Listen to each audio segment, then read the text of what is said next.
Buenas, buenas. 21 de noviembre, 8:37 de la noche. El día de ayer, la diputada Paola Nájera hizo un control político que viene a reforzar justamente la hipótesis o la idea de que se está utilizando el aparato o el espectro judicial, no el poder judicial, el espectro judicial para generar una oposición o que la oposición está utilizando el espectro judicial justamente para generar cierta presión sobre el gobierno.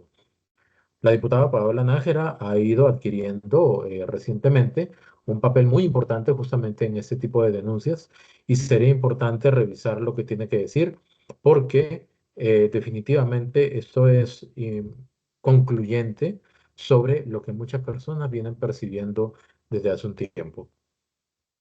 Entonces vamos a escuchar y analizar lo que dice la diputada. Numerosos son los juicios políticos y las denuncias que figuras políticas o jerarcas en Costa Rica tienen que enfrentar. Sin embargo, como Rodrigo Chávez y su gabinete, no hay precedente. Aunque la oposición de este gobierno quiera hacer creer que levanta el estandarte de la justicia en favor de la democracia, la realidad es otra y bien oscura, porque son clientes frecuentes de los tribunales y usan el ámbito judicial como un espacio más para declararle la guerra a sus adversarios. Y este es un fenómeno creciente llamado lawfare o guerra judicial. Y cuando ellos normalmente denuncian, hay un interés normalmente muy turbio, subterráneo, que mueve a los opositores a utilizar la justicia para conseguir objetivos políticos contra aquel a quien no pudieron derrotar en las urnas. Utilizan y manipulan la ley y los procesos judiciales para lograr fines políticos, porque les urge generarle problemas a su contendiente y encontraron muy fácil utilizar los tribunales para este fin. De manera que hacen acusaciones legales o abren procesos judiciales para sembrar dudas sobre la integridad de su oponente y generarle presión y desgaste. Presión y desgaste. ¿A qué se refiere con esto? Obviamente, no es lo mismo gobernar con la tranquilidad, vamos a decirlo de esta manera, de saber que todos los esfuerzos que se están desarrollando o que se están aplicando es específicamente a proyectos.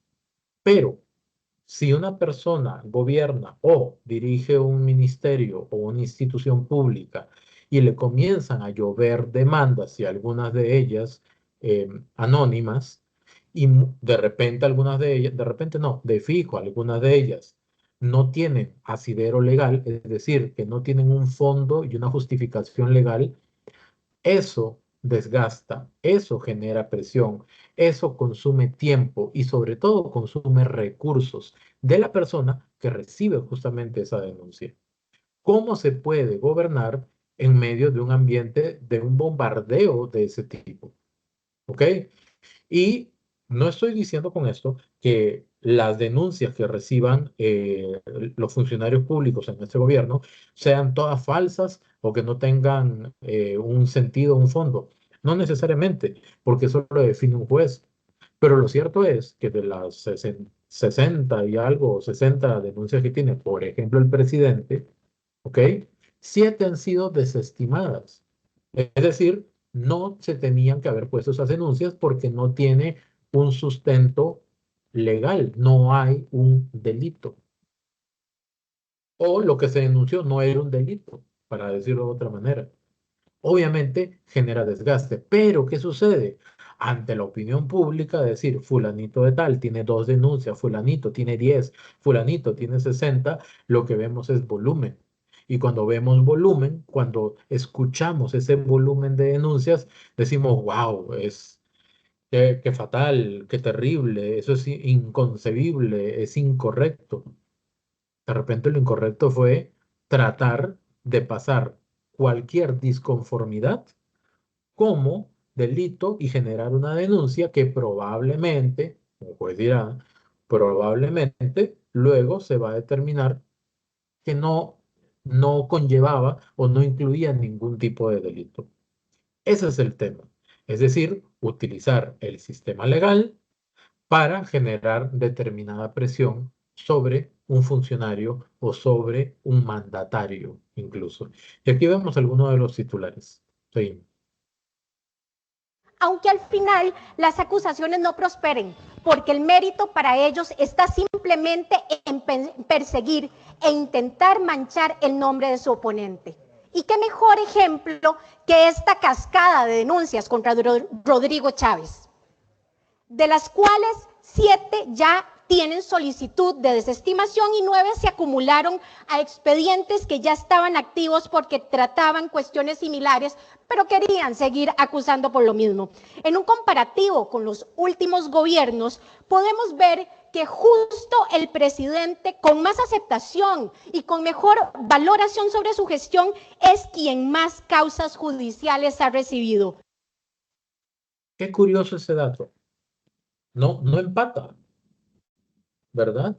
Si el presidente con más denuncias en comparación a los otros, a los otros presidentes, ¿verdad? O expresidentes, o los últimos expresidentes, si el presidente actual tiene 60 denuncias, probablemente debería tener una pésima impresión y una pésima popularidad, pero no la tiene.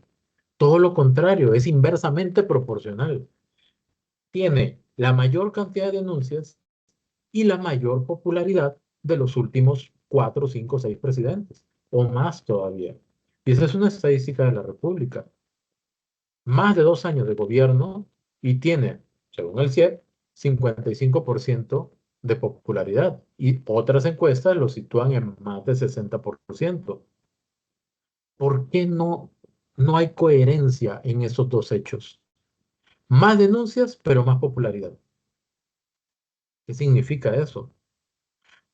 Podríamos pensar entonces que al tener tanta popularidad, hay algún grupo opositor que dice, vamos a ver el tema, vamos a utilizar el tema de las denuncias para poner en tela de duda su credibilidad y su popularidad. ¿Por qué? Porque la imagen a nivel de opinión pública es presidente denunciado, presidente corrupto. ¿Será eso lo que está pasando? Solamente los juzgados van a poder decir si las denuncias tenían sentido, sí o no. Qué irónico y qué contradictorio que el mejor presidente que ha tenido Costa Rica sea el más perseguido por la oposición, llevando sus conflictos políticos al ámbito judicial. ¿No le parece a usted lo mismo, costarricense? Y es que vea qué torta, porque según el cuarto estado de la justicia, quienes tienen poca o ninguna confianza en el Poder Judicial pasaron de 49% a 59% entre 2018 y 2020. Y, según el tercer informe de la justicia, una nueva amenaza para el Poder Judicial, abro comillas, son los indicios de un creciente fenómeno denominado lawfare o guerra jurídica, que consiste en utilizar el sistema judicial de un país para inmovilizar o dañar políticamente a los opositores electorales por medio de procesos legales, lo cual a todas luces y con total descaro están haciendo los opositores contra Rodrigo Chávez y en apoyo de la prensa canalla, quien se dedica a replicar estas noticias con saña y de manera desmedida, como si demandar fuera un deporte o una actividad para entretenerse. Vean este video. ¿A qué le temen? ¿A qué le temen? Si ustedes hacen todo correctamente, les puede caer 20 acusaciones encima que saldrán bien. Aunque los acusen 200 veces, van a salir bien. ¿Ven? Que hay personas que se toman este tema muy a la ligera, literalmente, como si fuera un deporte. Qué curioso, qué curioso. Aunque los acusen 200 veces van a salir bien. Obvio, si la persona es inocente y si no cometió ningún delito, va a salir bien. ¿Quién va a costear y aguantar esos 2, 10, 20, 100 o 200 procesos? Es que no funciona así. No se debe justificar el uso abusivo de las denuncias hacia una persona solamente porque existe ese derecho. Me explico. De repente el sistema judicial debería analizar, ok, ¿por qué se está denunciando tanto a esta persona y por qué hasta el momento no se le puede comprobar ningún delito? ¿Será que de repente hay otra intención en esas denuncias? Ese es el punto.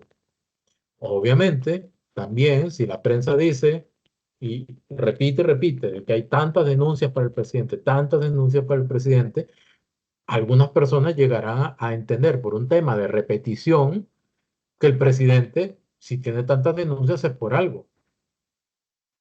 Más bien, si el presidente tuviera tantas condenas, ahí sí es por algo, porque todos son inocentes hasta que se demuestre lo contrario.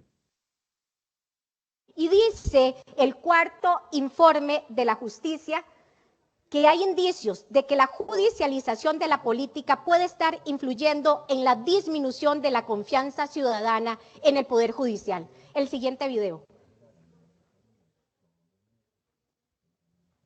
Hoy, esta muchacha va a presentar ante la Procuraduría de la Ética una denuncia formal contra el viceministro Steller por desmantelar de facto la Academia Nacional de Guardacostas. Otra más. Y sí, costarricenses, tal parece que a los políticos añejos y a sus rápidos aprendices no les importa ni desacreditar a una persona ni dañar la institucionalidad con tal de saciar su interés político. Así que de volver a esta asamblea legislativa o volver a ser gobierno sería un mal futuro para Costa Rica. Así que está en nuestras manos hacer el cambio. Nos acompaña usted a ser parte de esa generación valiente que va a hacer ese cambio en las próximas elecciones. Yo sé que sí. Primero que todo, destacar mucho el papel protagónico fuerte que ha tomado últimamente la diputada Paola Nájera. Que dicho sea de paso, no sé si es la única, pero es la diputada que vive en Cartago y viaja en bus todos los días a la Asamblea Legislativa. Interesante. Obviamente, estos hechos, cuando se exponen de esta manera, no se trata de que la gente lo escuche con la intención de que lo crean dogmáticamente. No. Son elementos que se brindan para que la gente analice y diga, realmente, ¿qué está pasando? ¿Por qué las cosas están pasando así? ¿Por qué tanta denuncia? ¿Por qué esa popularidad? ¿Con qué se identifica la gente? Por ejemplo, del discurso del presidente. ¿Por qué esa popularidad se mantiene a lo largo del tiempo? Cada uno va a poder encontrar su respuesta. En todo caso, creo que el sistema judicial en general debe hacer lo que tiene que hacer para que la gente tenga más confianza en él. Para que la gente cuando ponga una denuncia sienta de que se va a hacer justicia. Que no tiene que esperar una eternidad para que agarren el caso o que de repente de nada sirve poner esa denuncia. Las denuncias son algo muy serio. No se pueden utilizar como instrumentos de presión, como instrumento de coacción. Y si hay 60 denuncias para una persona y no hay una sola condena, al menos a este momento, 21 de noviembre del 2024, ¿no sería curioso pensar que de repente no van a ser solamente 7 las desestimadas? ¿Quién está detrás de eso? ¿Y con qué propósito? Ahí dejo las preguntas. Buenas noches.